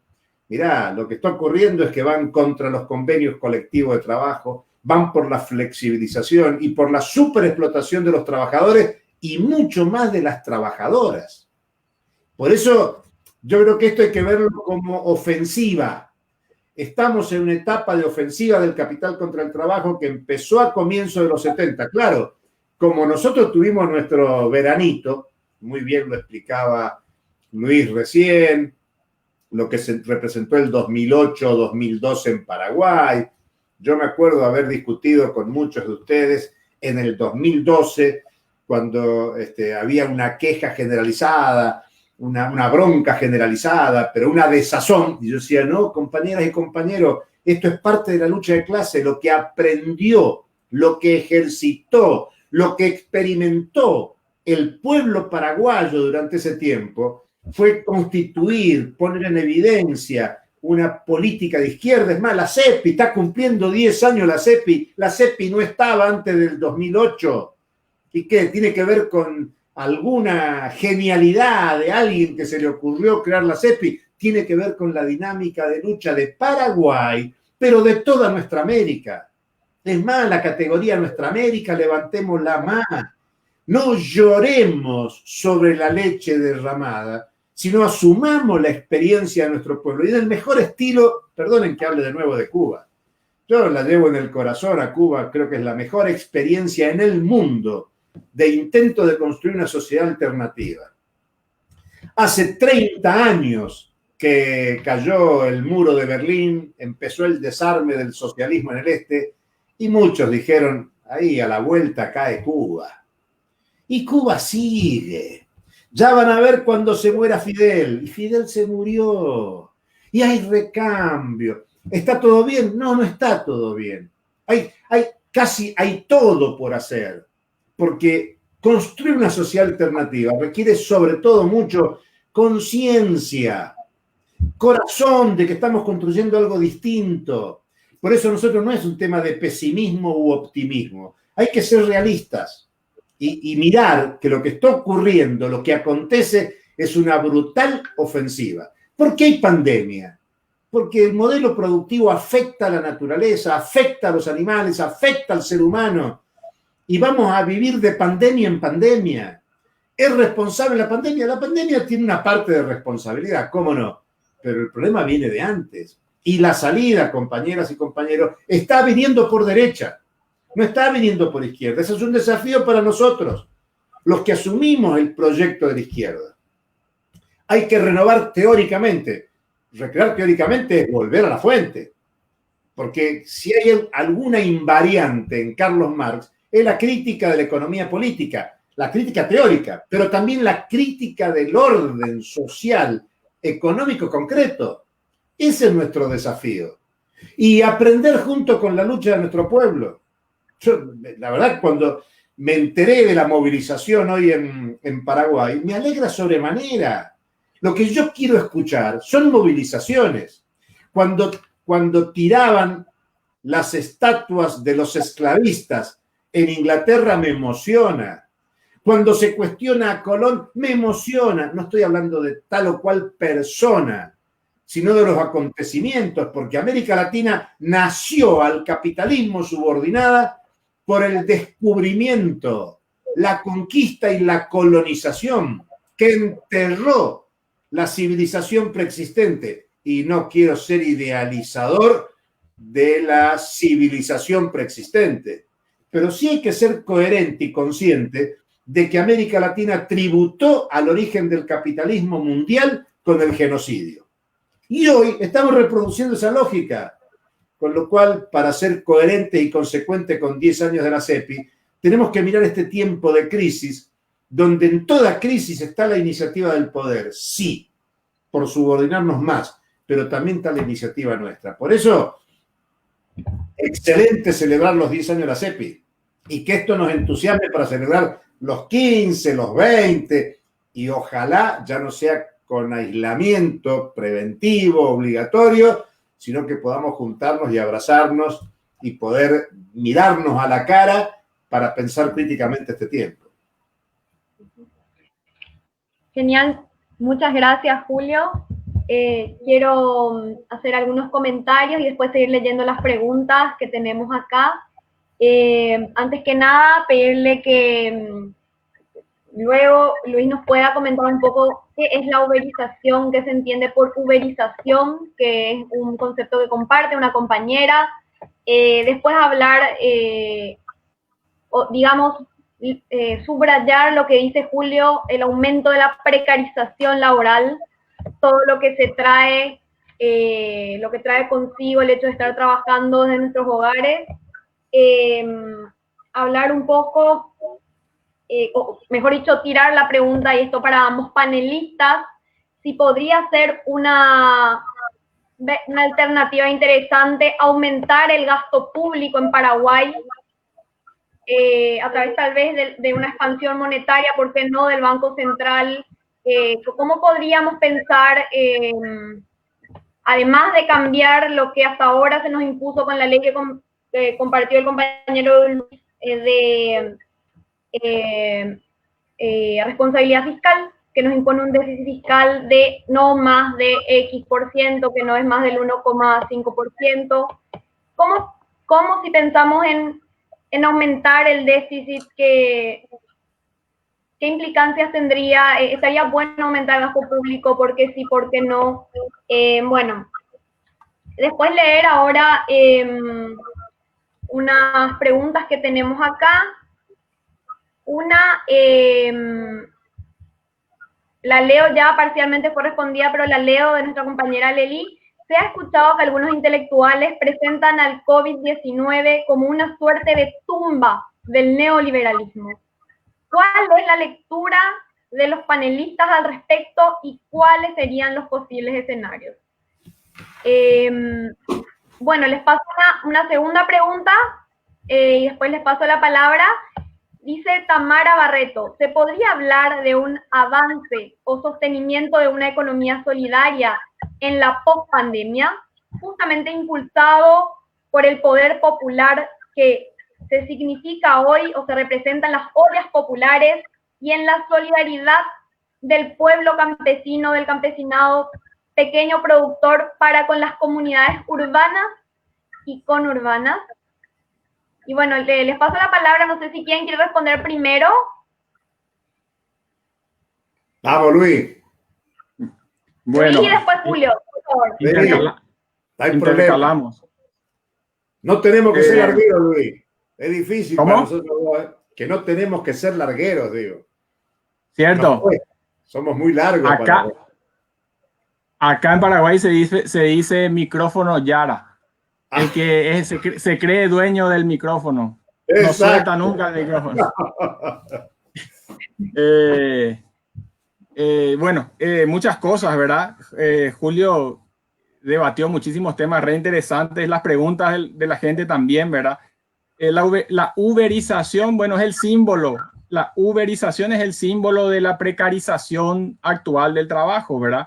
Es el trabajo precarizado en extremo, sin contratos, sin seguridad, sin estabilidad, sin un ingreso seguro, todo en función a una extrema productividad o una extrema autoexplotación en tiempo.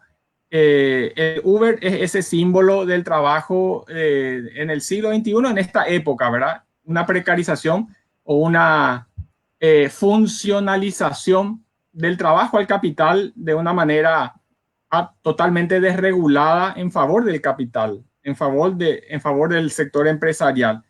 Y bueno, es un símbolo de época que se va profundizando, que lastimosamente tiende a generalizarse como un patrón de organización del trabajo masificado en esas condiciones. Esto que Julio nos contaba, ¿verdad? Yo trabajo desde mi casa, yo pago la luz, yo pago internet, uso mi computadora, mis propios materiales, trabajo de mañana, tarde y noche. Eso es uberización.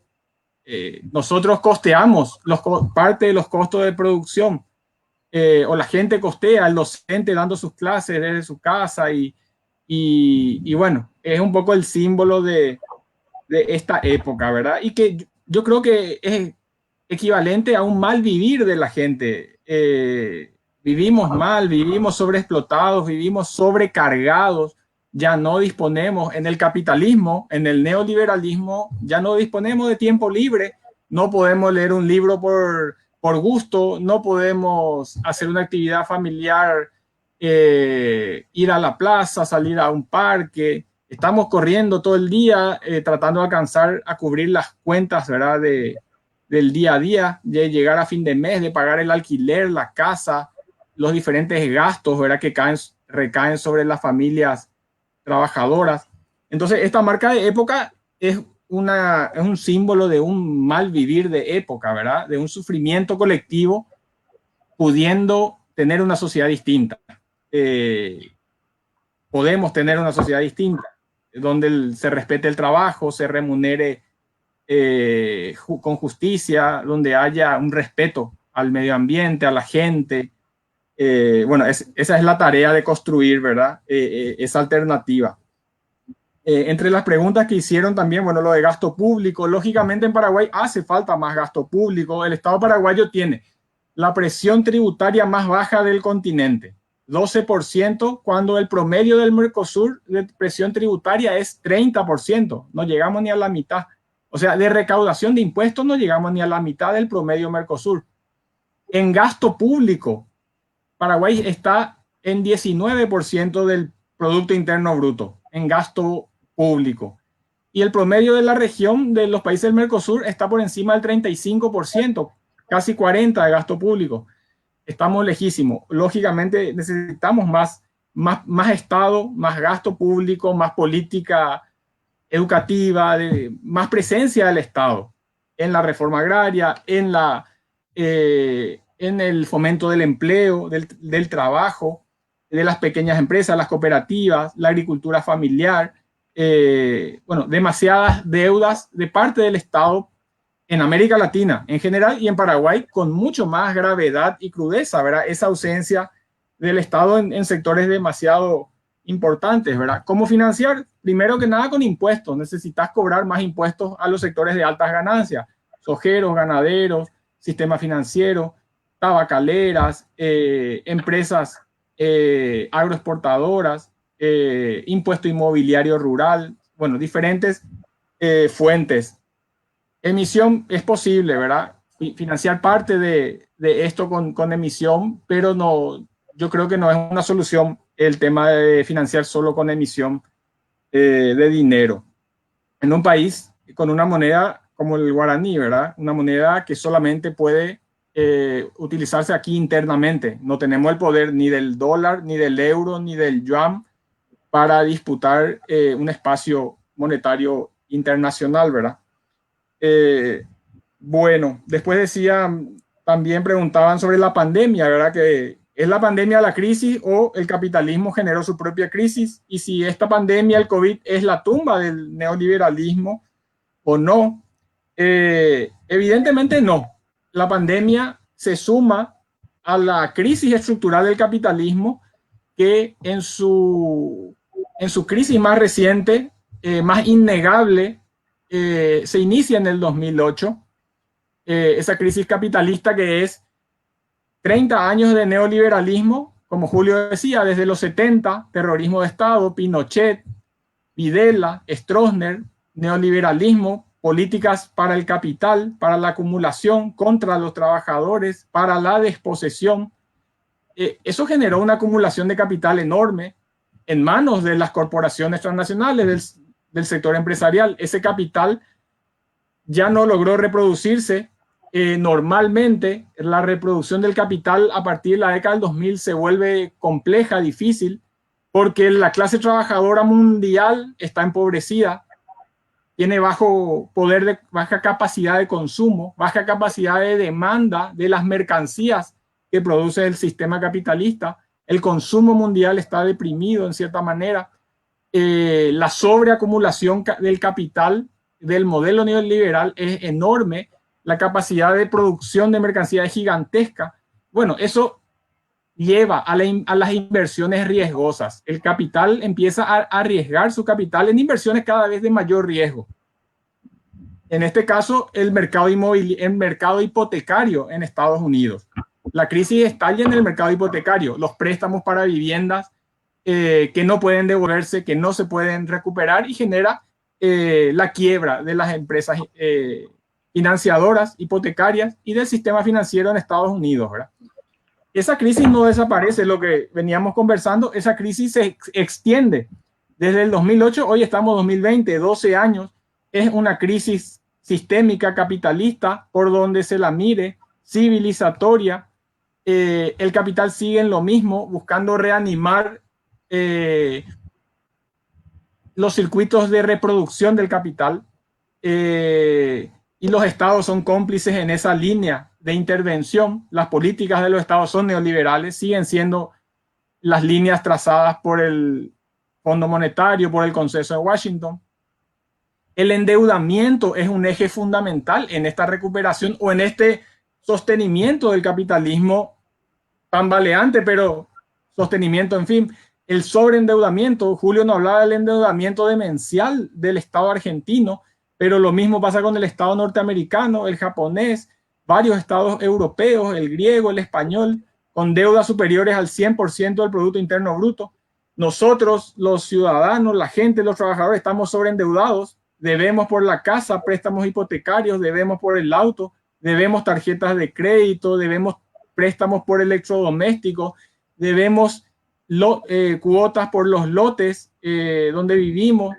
Estamos sobreendeudados todos porque el capitalismo promueve el endeudamiento de las personas, de las empresas y de los gobiernos, hasta límites astronómicos, ¿verdad? De escala universal, planetaria y más allá, incluso, ¿verdad? Entonces, esa cuestión que preguntaban también ahí, ¿qué función tiene el endeudamiento en el capitalismo y la reproducción del capital? Es absolutamente fundamental, pero también está tocando sus límites. Aquella crisis en Estados Unidos fue una crisis del endeudamiento hipotecario. La crisis española, la crisis griega, la crisis argentina, el default son crisis de endeudamiento. Y nosotros en Paraguay estamos yendo en ese camino, ¿verdad? De endeudamiento a todos los niveles, público, privado y familiar. Esto más aún exacerbado por un consumismo demencial. Un consumismo como norma de vida, de éxito. O sea, tenemos que ser consumidores, comprar marcas de celulares, de championes, de vehículos, gastar.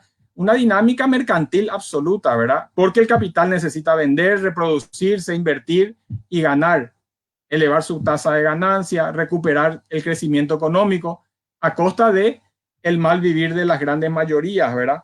Entonces, el capitalismo está en crisis y genera muchas crisis muy violentas, ¿verdad? La crisis ambiental, la crisis climática, crisis alimentaria, crisis laboral, crisis energética, bueno, diversas crisis, pero desde mi punto de vista el capitalismo no se cae solo, ni se cae con pandemia. El capitalismo tiene que ser sustituido por otra forma de vida, de producción, fruto de la lucha de los sectores populares, de las masas trabajadoras, del campesinado, de las mujeres, de los estudiantes. Solamente esa lucha, como dice Julio, yo comparto plenamente, ¿verdad? Puede construir un programa más importante, coincido y firmo lo que dice Julio, más importante que el programa de cambios es el sujeto de cambio. Es el movimiento popular organizado, es la gente concientizada, es la ciudadanía entendiendo que este es un Estado neoliberal que explota y que quiere restringir derechos para beneficiar a una clase empresarial mafiosa. Y que esta reforma es funcional a eso. O sea, lo que necesitamos es movimiento popular organizado, consciente y con iniciativa popular y política, ¿verdad? Movilización, propuesta concreta, consignas, experiencias. Y ahí Tamara creo que preguntaba si la economía solidaria es una posibilidad en la pospandemia. Y la economía solidaria, la economía popular es una realidad hoy y es una realidad ayer. Existe desde que antes que llegue el proyecto colonizador, la vida en las comunidades indígenas, las comunidades campesinas, los barrios populares, las experiencias populares, en otros países las experiencias de empresas recuperadas, los asentamientos y bueno, en esta pandemia otras iniciativas, ¿verdad? Las ollas populares que son el mejor sistema de protección social en Paraguay, porque no hay protección social, es mínima, es marginal. Entonces la gente se organiza y resuelve la alimentación de la gente colectivamente, organizadamente, comunitariamente. en algunos casos con una visión política de mediano y largo plazo, de que esto tiene que trascender el momento. En otros muchos casos la olla popular no tiene esa lectura política, sino es una resolución inmediata de una necesidad y termina ahí. Pero la economía comunitaria, la economía campesina, la economía social, la economía solidaria, la economía cooperativa son formas alternativas al capital que están y van a seguir estando, y ojalá crezcan, se articulen unas con otras y formen parte de ese proyecto, de ese programa alternativo al modelo instalado en nuestros países, ¿verdad? Es un poco, es el desafío, construir poder popular, como señalaba creo que Tamara en la pregunta, y bueno, la movilización de hoy suma en esa dirección. Hay que sumar mucho más. El sector campesino es un actor fundamental en Paraguay y está un tanto desmovilizado. Necesitamos de ese actor con mucho más fuerza. También con sus banderas, la reforma agraria es una tarea pendiente y es una bandera histórica y viable. O sea, el campesinado puede ser un actor de desarrollo hoy en Paraguay, productivo, con alimentos sanos, con diversificación, con generación de empleo. Y hay que unir la lucha campesina y la lucha urbana. El enemigo es común, es una clase empresarial mafiosa y un Estado, un gobierno funcional a esa clase. Y bueno, las mayorías, por eso yo sentía un poco en la presentación inicial estos 10 años de la CEPI. Muy contento con los 10 años de la CEPI, pero la mirada retrospectiva del 2008, del 2010 a hoy, me dice, podíamos haber hecho más, teníamos que haber avanzado más, teníamos que haber sido más decididos, teníamos que haber articulado mejor. Y se hicieron intentos, y muchos intentos, y algunos avanzaron, pero muchos no. O la fuerza necesaria aún no se logró articular. Y bueno, la pandemia nos toma en esta situación, y ojalá que sea una oportunidad fundamentalmente para acercar organizaciones sociales y populares, para acercar, articular, dialogar, debatir, construir. Creo que es el camino, la llave, y estamos en eso aquí en Paraguay, con nuestros problemas, así como en Argentina, en Brasil, en Uruguay, en toda América Latina. Genial. Muchas gracias, Luis. No sé si puedo hacer unos comentarios rápidamente antes de pasarle la palabra a Julio, ¿sí? Julio, o te paso primero y después hago el... Sí, mirá, yo suscribo plenamente lo que está reflexionando Luis, creo que ayuda muchísimo y es muy coherente con las preocupaciones que aparecen ahí en la pantalla, con las preguntas. Un virus no va a terminar con el capitalismo como otros virus pandémicos no terminaron antes con el capitalismo. Incluso la respuesta del capital, hay que pensar que primera vez en la historia del capitalismo, gran parte de la política económica de los gobiernos es recesiva. Es la primera vez que hay una recesión combinada y articulada en todos los países. Decisión de los países de cerrar la producción. Luis hablaba de sobreproducción. Pero más allá de la producción material, lo que generan es un proceso de disciplinamiento. Porque disciplinan a la sociedad. Incluso esto de meternos para adentro, bueno, cuesta porque el meternos para adentro dificulta el contacto y favorece esta estrategia del capital por la flexibilización. Y esto hay que verlo como lucha de clases. El capitalismo lo va a derrotar el movimiento popular organizado con una perspectiva de transformar la sociedad. Ese es otro tema. No es la lucha sola la que modifica, porque el pueblo paraguayo viene luchando ¿de cuánto hace? Hay que pensar hasta en la guerra de la Triple Alianza, ¿no? Es histórica la lucha del pueblo paraguayo. Es un pueblo luchador. El argentino también, el uruguayo, el boliviano. Somos todos pueblos con una riquísima tradición de lucha, pero no alcanza con la lucha. Tiene que ser lucha y una perspectiva por construir una sociedad alternativa. Y entonces el debate es complicado. Miren, nosotros acá en la Argentina ahora, es el único gobierno no de derecha explícito en Sudamérica. Y ahí hay una pregunta que me dicen si el gobierno, Lila creo que es la que pregunta, si el gobierno argentino podrá transformar, pero no es el gobierno argentino, es el movimiento popular argentino, junto con el movimiento popular de la región, el que podrá generar cambios. Miren ahora. Ustedes conocen que hay un debate en la Argentina a propósito de una gran empresa exportadora como es Vicentín. Ahí hay un par de preguntas sobre el caso Vicentín. Vicentín es un gran productor y exportador, un sector agroindustrial diversificado. Sobre todo produce soja para la exportación. Es parte de la patria sojera de la que Luis ha escrito mucho.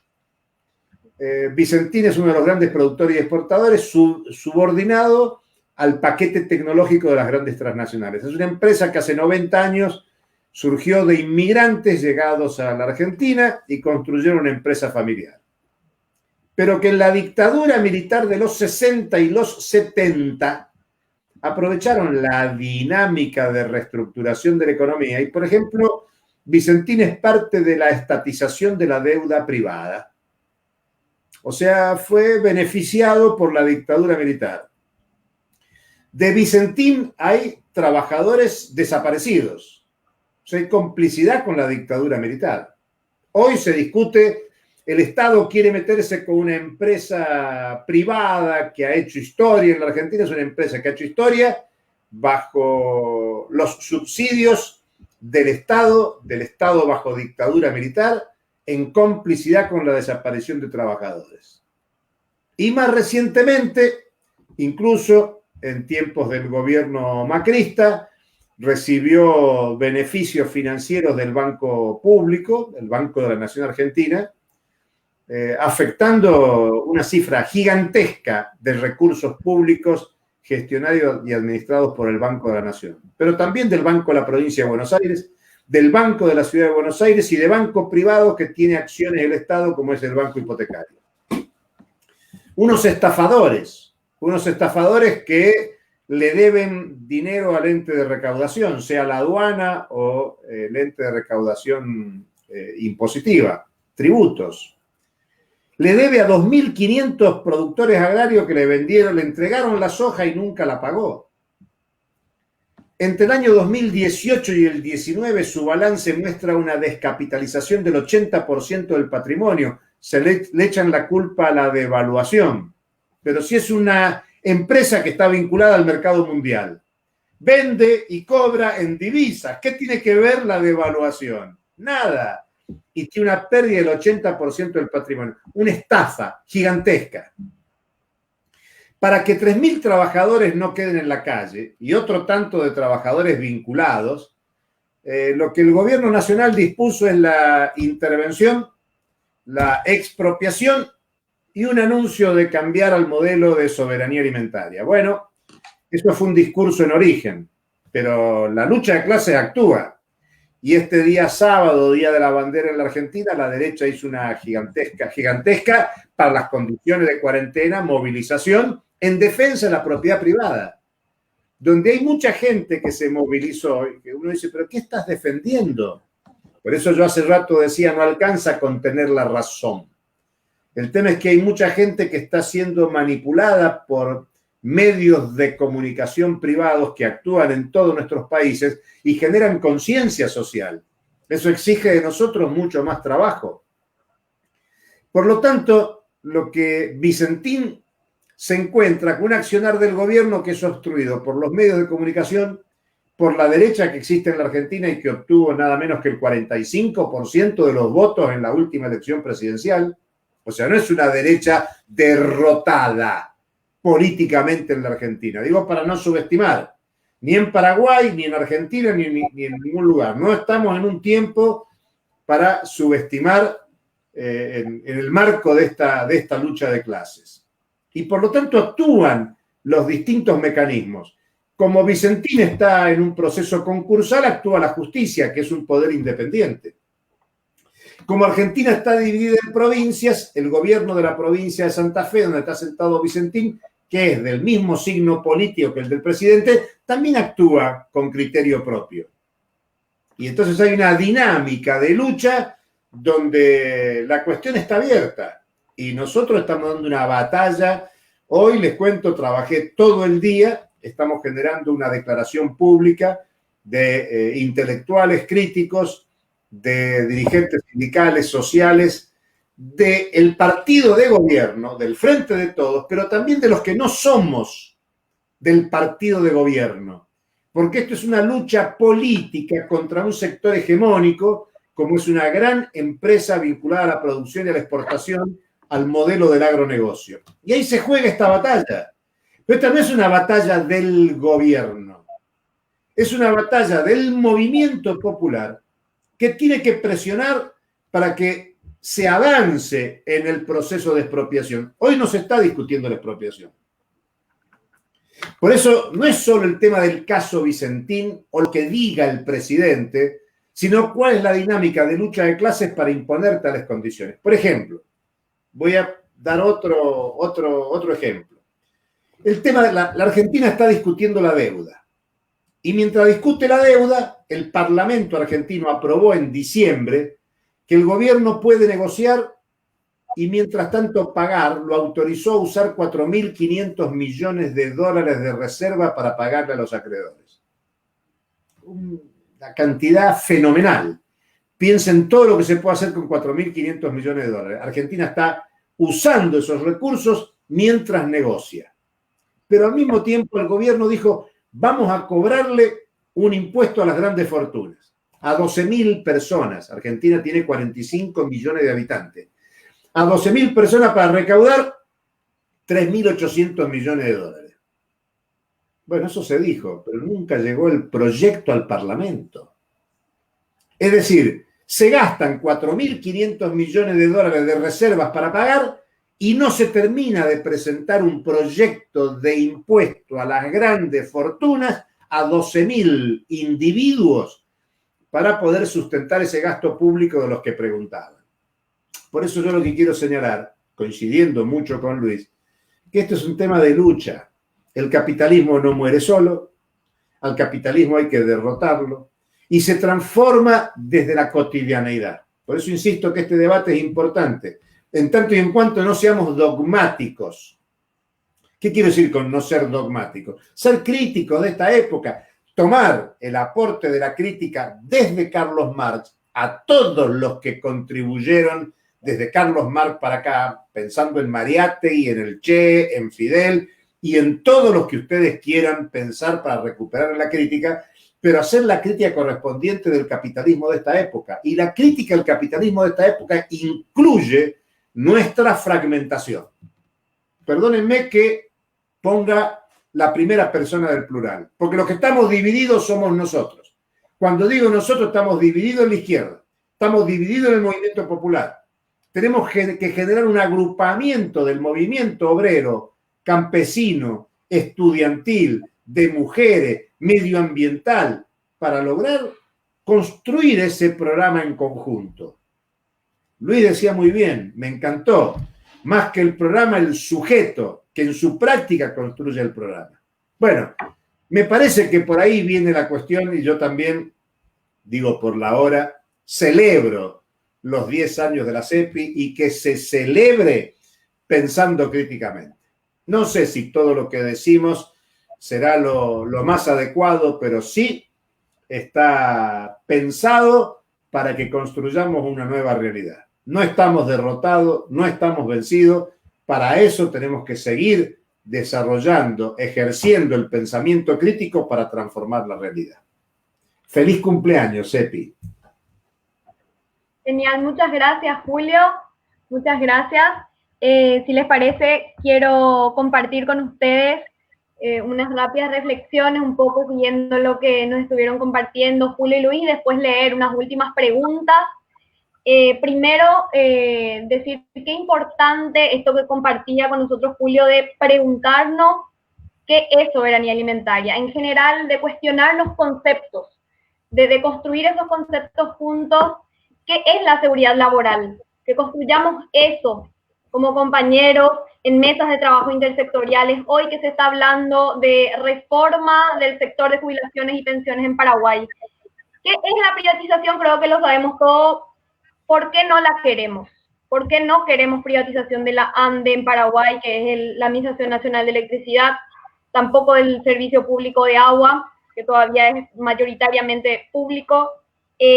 También, ¿cómo queremos que funcione el sistema tributario y por qué aquellos que ganan 1 millón de guaraníes al mes tienen que pagar 10% de impuestos, como pagan los que ganan más de 200 millones de dólares, como algunas empresas del sector carne? ¿Por qué? Porque acá es importante contar, nosotros los que ganamos 1 millón de guaraníes pagamos 10%, y el impuesto a las ganancias industriales es del 10%. Bueno, después un poquito, qué importante que es la soberanía energética para todos, construir ese concepto.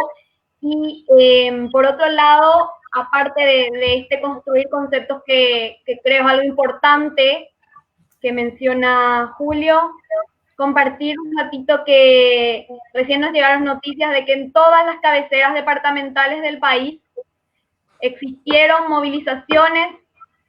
Nos estamos movilizando a lo largo y ancho del Paraguay, qué lindo, qué importante. También en ese sentido aprovechar para compartirles que desde la Sociedad de Economía Política del Paraguay apoyamos y nos unimos al pronunciamiento de las centrales sindicales del país, y también decir un poquito sobre un poco también lo que estábamos hablando, qué importante del sujeto, cuánto en este momento el sistema afecta a las mujeres. Estamos realizando más que antes era una doble jornada laboral, se hablaba de trabajo de cuidado y el trabajo fuera de la casa, ahora creo que es una triple jornada. Importante eso también. Y sobre lo que decía el compañero Luis, de las mafias empresariales del país, creo que es importante unir eso a lo que el compañero comentó de la presión tributaria. Nosotros, gracias a una investigación realizada por la CEPI sobre las principales agroindustrias del Paraguay, descubrimos que el 93%, casi el 100% de la producción paraguaya de cigarrillos es tráfico ilícito. ¿Por qué? ¿Por qué existe esa producción ilícita? Es decir, esa que no está registrada por el Banco Central de Exportación, porque nosotros tenemos el menor impuesto al tabaco en toda la región. Y bueno, aprovechar para hacer una consulta, cómo, esto para ambos compañeros, cómo hacer que no se fortalezca ahora el sistema capitalista. Ya sabemos que no se va a caer solito. ¿Cómo hacer para que no se fortalezca? Con estas propuestas de deuda a través del FMI ahora que se nos vienen y otros organismos multilaterales. Después, otra consulta, ¿cómo aportar, por ejemplo, desde la academia, unirnos dentro, en torno a ella?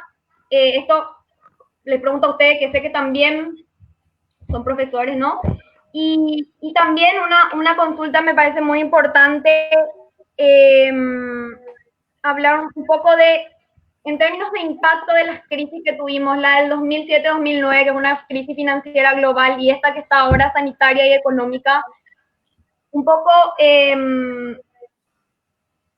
cuáles serían las diferencias en términos de impacto desde el punto de vista de ustedes, tal vez compartir, visto que sabemos que somos países dedicados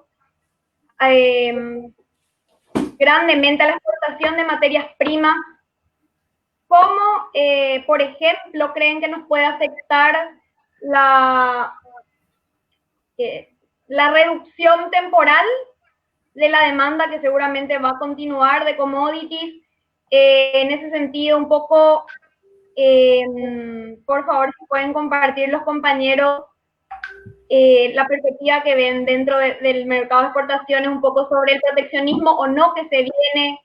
Y bueno, por ahora eso y leer una pregunta acá importantísima. ¿Qué señales de esperanza, qué transformaciones positivas ven los compañeros Julio y Luis que se pueden generar ahora? En el momento que, bueno, acá la consulta dice post pandemia, o bueno, ahora en ambos casos le agrego.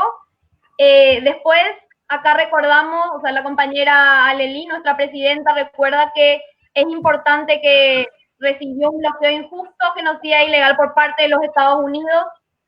Y bueno, una pregunta más.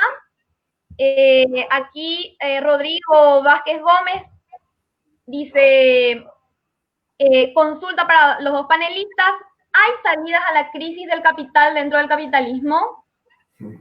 ¿Es posible un escenario neo-keynesiano con políticas de expansión? ¿Es posible una política económica de carácter expansiva o expansionista cuando hablamos de una crisis sistémica del modo de vivir en el mundo? Genial, muchas gracias también, Rodrigo, por la pregunta. Ahora que estamos, bueno, creo que en el foco de todo el mundo está el cambio climático, por ejemplo, ¿verdad? Bueno, eso, gracias, y les paso la palabra a ustedes. ¿Quién primero? Tenemos 2 horas más, ¿verdad? No, media hora, no, 20 minutos más tenemos. 20 minutitos Julio. yo les voy a decir cuando se acerca la hora. No, muy Julio, bien. no, Sí, tenés 5 minutos, Julio, para responder todas esas preguntas. sí, claro, muy. Es más, siempre decimos que es muy bueno que quede el entusiasmo, que queden muchos interrogantes abiertos. Yo digo, bueno, ¿qué es lo que hay que hacer? Bueno, primero hay que estudiar mucho la realidad. Hay que estudiar. Y nosotros acá, la CEPI es un ámbito de intelectuales vinculados al movimiento popular. O sea, que es un estudio no académico. No es un estudio libresco. Es un estudio codo a codo, mano a mano con las trabajadoras, los trabajadores, las campesinas, los campesinos, con los luchadores donde estén. Por eso estudiar no es el gabinete. Estudiar es en la vida cotidiana, conocer la realidad, porque hay que transformarla. Esa es la primera cuestión. La segunda, no hay solución del capitalismo en el capitalismo. El capitalismo ha pasado muchas crisis. La crisis de 1870, 1930, 1970 y la actual. Si al capitalismo no se le opone una sociedad alternativa, el capitalismo supera la crisis. Yo comenté rápidamente, y esa fue mi tesis doctoral, la crisis de 1930 es la única crisis superada por el capitalismo a la defensiva. Porque estaba la Unión Soviética, porque estaba la amenaza de que se podía construir una sociedad alternativa. No importa lo que pensemos de lo que acontecía en la Unión Soviética. Pero ahí había una voluntad política de transformar la realidad. El único momento que el capitalismo estuvo a la defensiva fue en 1930. Ustedes miren, desde 1492, con el descubrimiento, conquista y colonización en adelante, el capitalismo siempre está a la ofensiva. La crisis es su forma de pasar de una forma a otra. De la crisis de 1870 salió con monopolio e imperialismo. De la crisis de 1930 salió reculando con estado de bienestar. Por eso cuando algunos creen que ahora se puede hacer política neo-keynesiana, la pregunta es, bueno, ¿y dónde está la ofensiva popular para que el capitalismo responda a la defensiva? ¿Por qué después de la pandemia va a venir el restablecimiento del estado de bienestar? No hay ninguna condición para el posibilismo. Hoy, si tuviéramos tiempo, podríamos discutir, hay propuestas de un nuevo acuerdo verde, como si se pudiera hacer un nuevo acuerdo como el de 1933. Roosevelt inspirado en Keynes. Eso no es posible ahora, porque no está la disputa socialismo-capitalismo. Por eso la respuesta es Bolsonaro, es Trump. Y aunque Trump no gane la reelección este año y vuelvan los demócratas al gobierno de Estados Unidos, ¿acaso los demócratas en el gobierno de Estados Unidos no han empujado procesos de ofensiva en la política exterior estadounidense para América Latina, para el mundo? Entonces, no hay ilusión neodesarrollista. Y uno de los problemas de los gobiernos llamados progresistas de América Latina en la década pasada fue creer que podía haber neodesarrollismo. Acá hay una canción muy interesante que dice: el que no cambia todo no cambia nada. Luis decía: hay que hacer la autocrítica de los procesos de gobierno de los últimos 10 años en nuestra América. Miren en qué terminamos. Hasta la mejor experiencia, la boliviana, merece ser estudiada. Nadie dudaba que era la mejor experiencia. Estabilización de la economía, crecimiento. El país que más creció en los últimos 6 años es Bolivia. Y sin embargo, golpe de Estado y con intervención militar de las fuerzas de seguridad. Entonces, que no haya posibilidad de políticas de estado de bienestar no quiere decir que nosotros no debamos luchar por reformas a favor de las trabajadoras, los trabajadores, los campesinos, las campesinas. Pero eso es otra cuestión, esos son mecanismos de lucha para acumular fuerza política e intervenir en la transformación. Bueno, yo creo que me consumí el tiempo, da para hablar muchísimo, me encanta este debate, pero dejemos calentito la sala, el ambiente, para pronto encontrarnos y poder discutir y no esperar 10 años más. Ahí leí a alguien que está proponiendo festejar los 15. Bueno, se pueden festejar los 11, los 12 o los 10 y medio, y me parece bien que estimulemos estos mecanismos de debate. Bueno, un gusto enorme, me encantó haber participado con ustedes y muy feliz cumpleaños. No podemos apagar las velitas, no hay globos, como se había propuesto que debía haber globos para celebrar, para festejar, pero feliz cumpleaños a la CEPI. Gracias, Julio. Tu micrófono, Antonella, tu micrófono.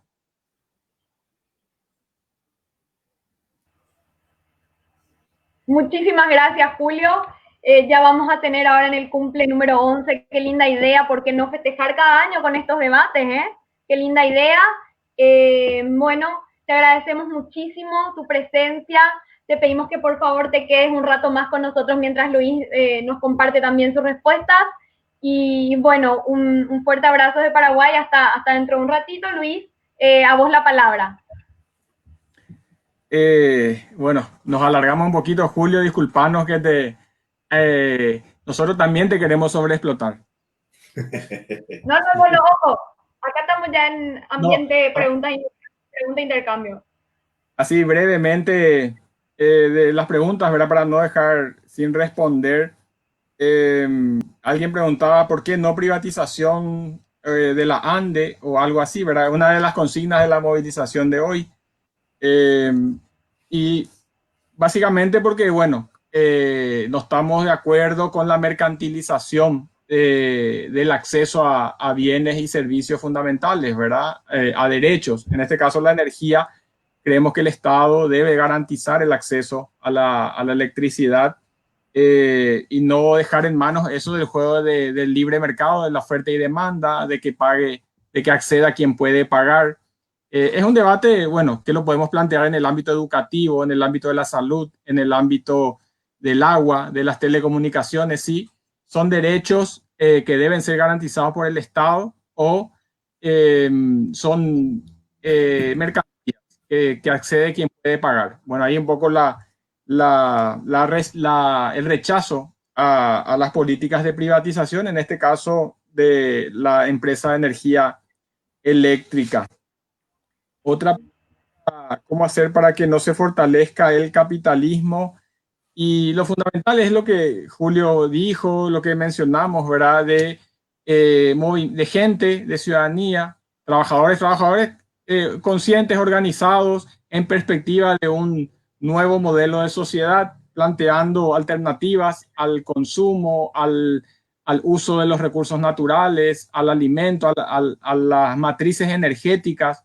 Creo que por ahí pasa lo fundamental, por tratar de organizarnos y en lo económico luchar por mejores condiciones de vida, por desmercantilizar en lo posible, desmercantilizar el acceso a la salud, a la educación,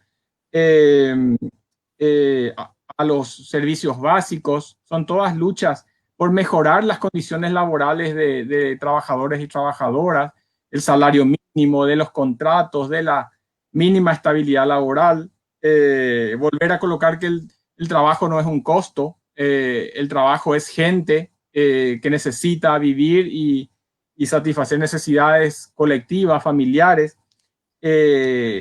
Se puede fortalecer los circuitos alternativos de producción, de consumo, la economía social, solidaria, la economía campesina. La soberanía alimentaria es una de las consignas más sólidas, más interesantes y más viables que se levantaron desde el movimiento popular campesino internacional en las últimas décadas, ¿verdad? La soberanía alimentaria nace en el 96 y tiene 20 y pico años de recorrido, y es una propuesta muy clara que incluye agroecología, que incluye cuidado del medio ambiente, que incluye fomento del empleo rural, que incluye la industrialización de la materia prima agrícola, que incluye un montón de cosas, ¿verdad? Un nuevo modelo de producción y consumo. Ahí hay mucho avanzado y oportunidades muy concretas, ¿verdad? Acá en Paraguay ahora están las ollas populares. Desde varios sectores consideramos que las ollas populares no tienen que ser solamente de emergencia, sino tienen que ser una política permanente de resolver el problema alimentario en los sectores populares, sean ollas, sean comedores populares, y esto tiene que estar vinculado con la agricultura familiar, campesina. Y para que esto esté vinculado en la provisión de insumos, de verduras, de productos de la agricultura familiar, tiene que haber una intervención del Estado, tiene que haber una intermediación del Estado. No puede ser solamente autogestión y voluntarismo y militancia. Eso tiene que haber trabajo comunitario, participación, pero se necesita una presencia del Estado en facilitar, en financiar, en generar una política pública en torno a los derechos y las demandas de la gente, ¿verdad?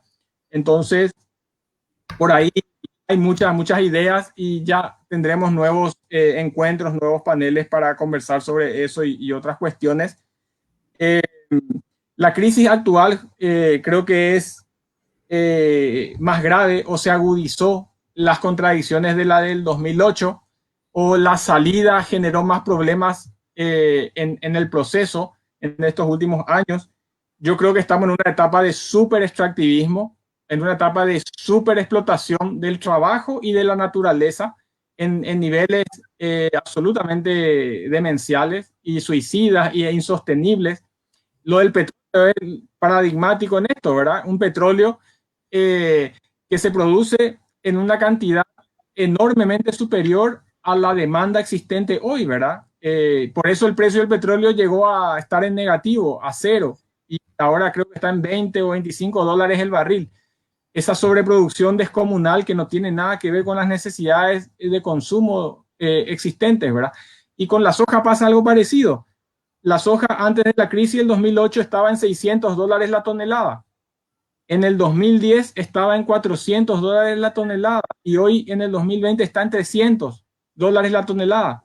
Hay una sobreproducción, sobreexplotación de los recursos para alimentar los mecanismos de reproducción y reanimar la economía capitalista. Pero los límites están ahí, los límites de la naturaleza, los límites de la clase trabajadora, los límites al endeudamiento, límites al consumo, pero eso no va a hacer que se caiga el sistema. Cierro con esto, ¿verdad?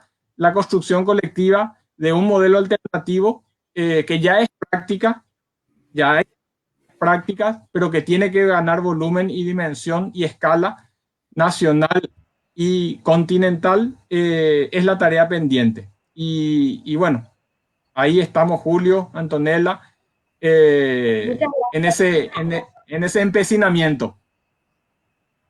Genial, a veces está bueno empecinarse. Muchas gracias, Luis, por el compartir. Llegamos en este momento al momento de cierre. En el fondo, la verdad, desde la CEPI pensamos al debate de 19 a 21 horas. 19 a 21, entonces como que estamos por llegar. Quería decirles que es importante que, a pesar de que el tiempo es una variable, que muchas veces se utilizó por el hombre para explotar al hombre a través de, por ejemplo, un instrumento muy bien explicado por el antropólogo polaco Johannes Fabian. A veces puede ser útil, ¿eh? Qué útil es organizarnos y qué importante y qué lindo me parece la idea, que fue en realidad de los panelistas, de dejar 2/3 del tiempo de este encuentro para compartir, para hacer como un tira y daca, digamos, para recibir el feedback de todos los que estamos juntos en este momento a través de esta plataforma virtual. Bueno, decirles muchas gracias a todos los que nos acompañaron en vivo, también especialmente al compañero Ariel que puso a disposición este espacio virtual. Muchísimas gracias también a Norberto, el compañero que logró tener en un tiempo récord la página web de la CEPI lista, que es un regalo que nos hicimos. Les invito a pasar a la página web. Esto es algo nuevo, la dirección es www.cepi.org.pi. Desde ya invitados todos, todas. Después decirles qué importante en este momento, más que nunca creo, recordar el rol de los debates dentro y desde nuestras organizaciones de militancia, más que nunca. Bueno, en pos creo de fortalecernos y de tumbar este sistema, el sistema capitalista que nos oprime. Bueno, por otro lado, invitarles al próximo encuentro, el próximo martes 30 de junio a las 19 horas. Vamos a volver a encontrarnos desde la página de Facebook de la CEPI. El tema del panel es propuestas de las organizaciones sociales ante la agenda del gobierno frente a la crisis COVID-19. Vamos a tener compañeros de distintas organizaciones sindicales, campesinas. También va a estar la compañera Lila Molinier de la CEPI. Y bueno, también les invitamos a seguir el ciclo de charlas que va hasta agosto por el cumple número 10 de la CEPI. Y les mando desde San Lorenzo, Paraguay, un abrazo a Luis, que está en Lambaré, Paraguay. Un abrazo también a Julio, que está en Buenos Aires, Argentina. Y a todos. Añuaja Teiterei PM, Hayayotopata, si Dios quiere, el próximo martes por este mismo canal. Un abrazo grande. Gracias a todos. Gracias, Julio.